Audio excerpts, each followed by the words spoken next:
Hello friends, ഇന്ന് ഞാനൊരു ഉഗ്രൻ ബ്രേക്ക്ഫാസ്റ്റ് കോംബോ ആണ് കാണിക്കാൻ പോണത്. റവ കിച്ചടി ആൻഡ് കോക്കനട്ട് ചട്നി ഉണ്ടാക്കാനും വളരെ എളുപ്പമാണ്. ഞാൻ ഇതിൻ്റെ കുറച്ച് ടിപ്സ് ഒക്കെ പറഞ്ഞു തരാം, ഈസി ആയിട്ട് ഉണ്ടാക്കിയെടുക്കാനായിട്ട്. ഇത് one of my favourite breakfast item ആണ്. അപ്പോൾ നമുക്കിത് എങ്ങനെ ഉണ്ടാക്കണേന്ന് നോക്കിയിട്ട് വരാം. നമുക്ക് ആദ്യം കുറച്ച് കാഷ്യൂസ് നെയ്യിൽ വറുത്തെടുത്ത് മാറ്റി വെക്കാം. ഇതിൻ്റെ ആക്ച്വൽ ടേസ്റ്റ് കിട്ടണമെങ്കിൽ നെയ്യ് തന്നെ ഉപയോഗിക്കണം ഈ റെസിപ്പിക്ക്. ഞാൻ കിച്ചടി ഉണ്ടാക്കാൻ തുടങ്ങുന്ന സമയത്ത് എപ്പോഴും വെള്ളം സെപ്പറേറ്റ് ആയിട്ട് ബോയിൽ ചെയ്യാൻ വെക്കും. അപ്പം നമുക്ക് പച്ചക്കറികളൊക്കെ വേവിച്ച് റവയൊക്കെ ഇട്ട് വറുത്തെടുക്കുമ്പോഴേക്കും വെള്ളം അവിടെ ചൂടായിട്ടുണ്ടാവും. നമുക്ക് അതേ സെയിം പാനിൽ നെയ്യിൻ്റെ ഒപ്പം കുറച്ചും കൂടി എക്സ്ട്രാ എണ്ണ ഒഴിച്ചു കൊടുക്കാം. എണ്ണയും നെയ്യും ചൂടായതിനു ശേഷം ഒരു 1/4 ടീസ്പൂൺ കടുകിട്ട് പൊട്ടിക്കാം. അതിനുശേഷം ആവശ്യത്തിന് പച്ചമുളകും കുറച്ച് കറിവേപ്പിലയും. അതെല്ലാം ഒന്ന് മൂത്ത് വരുമ്പോൾ നല്ല തിൻലി സ്ലൈസ്ഡ് സവാളയാണ് ഞാൻ അടുത്തത് ചേർക്കണത്. സവാള ചേർത്ത് ഒരു 1 മിനിറ്റ് ഒന്ന് ഇളക്കി കൊടുക്കാം. ഞാൻ വെള്ളത്തിന്റെ അളവ് പറഞ്ഞില്ലല്ലോ. ഈ കിച്ചടി ഉണ്ടാക്കുമ്പോൾ 1 കപ്പ് റവയ്ക്ക് 3 കപ്പ് വെള്ളമാണ് നമ്മളിവിടെ ഉപയോഗിക്കണത്. അത്രയും ഉപയോഗിച്ചാലേ ആ കിച്ചടി നല്ല സോഫ്റ്റ് ആയിട്ട് വരുള്ളൂ. അടുത്തത് നമുക്ക് ഇതിലേക്ക് എല്ലാ പച്ചക്കറികളും ചേർക്കാം. ഞാൻ ഇവിടെ ചേർത്തേക്കുന്നത് ചെറുതായി അരിഞ്ഞു വെച്ചിരിക്കുന്ന ബീൻസ്, ക്യാരറ്റ്, ഗ്രീൻ പീസ്.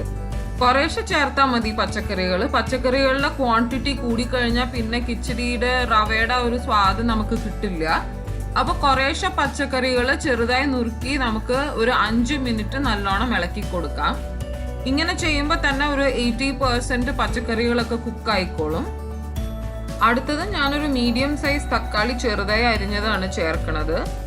അതോടൊപ്പം ആവശ്യത്തിന് ഉപ്പും ഒരു 1/2 ടീസ്പൂൺ മഞ്ഞൾപ്പൊടിയും ചേർത്ത് നമുക്ക് നല്ലോണം ഇളക്കി കൊടുക്കാം. ഒരു 5 മിനിറ്റ് നമുക്കിത് മീഡിയം ഫ്ലെയിമിൽ സോട്ടേ ചെയ്യാം. അപ്പോഴേക്കും മോസ്റ്റ്ലി വെജിറ്റബിൾസ് ഒക്കെ കുക്ക് ആയിട്ടുണ്ടാവും, ഒരു 80-85%. അടുത്തത് ഞാൻ ചേർക്കാൻ പോണത് 1 കപ്പ് റവയാണ്.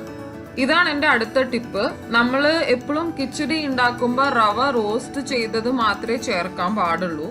അപ്പോൾ റവ സെപ്പറേറ്റ് ആയിട്ട് റോസ്റ്റ് ചെയ്ത് പിന്നെ ഇതിലേക്ക് ആഡ് ചെയ്യണതിന് പകരം ഇതിങ്ങനെ ഡ്രൈ ആയിട്ട് ചെയ്യുമ്പോൾ റവ ഇതിലേക്ക് തന്നെ ഇട്ട് നമുക്ക് നല്ലോണം റോസ്റ്റ് ചെയ്തെടുക്കാം. ഇത് സെപ്പറേറ്റ് ഒരു പാനിൽ ആദ്യം റോസ്റ്റ് ചെയ്യേണ്ട ആവശ്യമില്ല.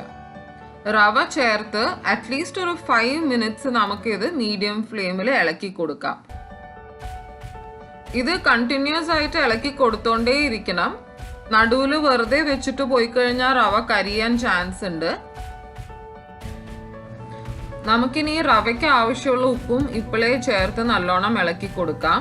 വെള്ളം ചേർത്തതിന് ശേഷം ഉപ്പ് ചേർത്ത് ഇളക്കാൻ നല്ല പ്രയാസമായിരിക്കും. അതുകൊണ്ട് ഇപ്പോൾ ഡ്രൈ ആയിരിക്കുമ്പോൾ തന്നെ ആവശ്യത്തിന് ഉപ്പ് നമുക്ക് ചേർക്കാം. ഇപ്പോൾ 5 മിനിറ്റ്സ് കഴിഞ്ഞു. ഇനി നമുക്ക് ഇതിലേക്ക് നമ്മൾ തിളപ്പിച്ച് വെച്ചിരിക്കുന്ന വെള്ളം ചേർക്കാം. വെള്ളം ചേർത്ത് ഇത് അങ്ങനെ തന്നെ മൂടി വെച്ച് ക്ലോസ് ചെയ്ത് വെള്ളം വറ്റണ വരെ ഇത് അവിടെ ഇരിക്കട്ടെ മീഡിയം ഫ്ലെയിമിൽ.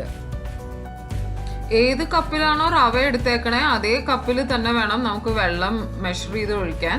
ഞാൻ പറഞ്ഞ മാതിരി 1 കപ്പ് റവയ്ക്ക് 3 കപ്പ് വെള്ളം ഒഴിച്ചാലേ ഇതിന്റെ കൺസിസ്റ്റൻസി ശരിയായിട്ട് വരുള്ളൂ. വെള്ളം കുറഞ്ഞു കഴിഞ്ഞാൽ ഈ കിച്ചടി ഭയങ്കര കട്ടയായി പോകും. എനിക്കിപ്പോൾ ഒരു 6 മിനിറ്റ്സ് എടുത്തു ഈ വെള്ളമൊക്കെ വറ്റി കിട്ടാനായിട്ട്. ഇപ്പൊ കണ്ടില്ല എന്തൊരു ഭംഗിയായിട്ട് റവയൊക്കെ നല്ലോണം വെന്ത് നല്ല സോഫ്റ്റ് ആയിട്ടാണ് ഇരിക്കുന്നത്. ഇനി ഇത് നമുക്ക് നല്ലോണം മിക്സ് ചെയ്ത് കൊടുക്കാം. ഇങ്ങനെ ചെയ്യുമ്പോൾ നിങ്ങൾക്ക് ലംസ് ഒന്നും ഫോം ആവില്ല. എന്നാലും ഒന്ന് മിക്സ് ചെയ്ത് ലംസ് ഒന്നും ഇല്ല എന്നൊന്ന് ഉറപ്പ് വരുത്താം നമുക്ക്. കിച്ചടി വന്ന് ഉപ്മാവിനെ പോലെ ഇങ്ങനെ ഫ്ലഫി ആയിട്ട് ഉതിരി ആയിട്ടല്ല ഇരിക്കുക. കുറച്ചൊന്നൊരു കുഴഞ്ഞ കൺസിസ്റ്റൻസിയാണ് കിച്ചടിയുടെ. അതിനു വേണ്ടിയാണല്ലോ നമ്മൾ വെള്ളവും കൂടുതൽ ചേർക്കണത്. ഉപ്പുമാവിന് നമ്മൾ ഇത്രയും വെള്ളം ചേർക്കില്ല. കിച്ചടി ആയതുകൊണ്ടാണ് നമ്മൾ 3 കപ്പ് വെള്ളം ചേർക്കുന്നത്. ഇപ്പൊ കിച്ചടി റെഡിയായി. ഞാൻ ഇനി അടുത്തത് ഇതിലേക്ക് ചേർക്കാൻ പോണത് ഒരു 3 ടീസ്പൂൺ നെയ്യും പിന്നെ നമ്മൾ ആദ്യം വറുത്ത് വെച്ചിരിക്കുന്ന കാഷ്യൂ നട്ട്സും ഞാൻ ഇതിൽ ചേർത്തിട്ടുണ്ട്. കിച്ചടിയുടെ മെയിൻ ടേസ്റ്റ് അതിന് നെയ്യാണ്. അപ്പോൾ കുറച്ച് നല്ലോണം നമുക്ക് നെയ്യ് ചേർക്കാം. ഇപ്പൊ നമ്മുടെ കിച്ചടി റെഡി ആയിട്ടുണ്ട്. അടുത്തത് നമുക്ക് കോക്കനട്ട് ചട്നി എങ്ങനെയാ ഉണ്ടാക്കണേന്ന് നോക്കാം. അതിനു വേണ്ടി 1 കപ്പ് ഗ്രേറ്റഡ് കോക്കനട്ട്, ഒരു 1/4 കപ്പ് പൊട്ടുകടല, പിന്നെ നമ്മൾ ചേർക്കണത് ആവശ്യത്തിന് പച്ചമുളക്, 1 അല്ലി വെളുത്തുള്ളി, പിന്നെ കുറച്ച് ഉപ്പും. ഇതെല്ലാം കൂടി ചേർത്ത് വെള്ളം ഇല്ലാണ്ട് അരച്ചെടുക്കാം. ആദ്യമേ വെള്ളം ചേർത്ത് അരയ്ക്കാൻ ബുദ്ധിമുട്ടായിരിക്കും.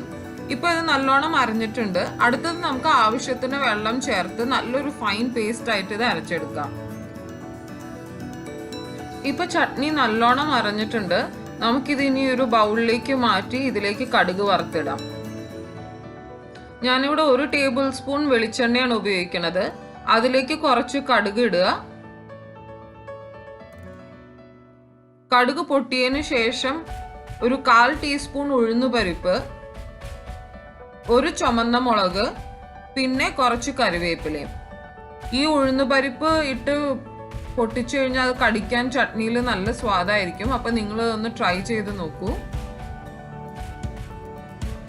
ഇനി ഇത് നമുക്ക് ചട്നിയിലേക്ക് ഒഴിക്കാം. ഇപ്പൊ നമ്മളുടെ ചട്നിയും റെഡിയായി. അപ്പോൾ ഒരു ടേസ്റ്റി ബ്രേക്ക്ഫാസ്റ്റ് കോംബോ ഇവിടെ റെഡി ആയിട്ടുണ്ട്.